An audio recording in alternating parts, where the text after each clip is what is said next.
Why Python is the most popular programming language in the world? Please with us to know it. Python has become the king of programming languages, and there are many reasons for its popularity.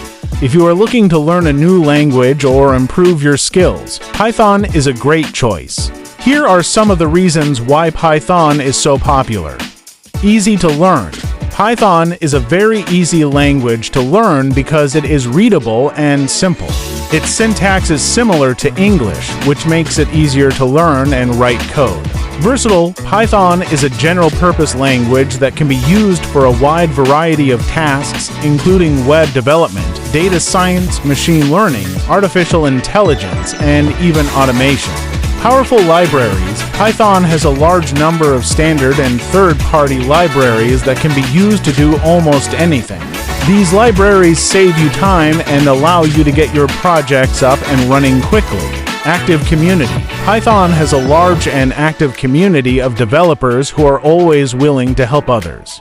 This makes it easier to learn and find answers to your questions. Beginner-friendly. Python is a great language for beginners because it is easy to learn and there are many learning resources available.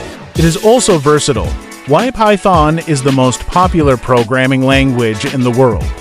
Python has become the king of programming languages, and there are many reasons for its popularity for learning it. If you like this, please share and comment.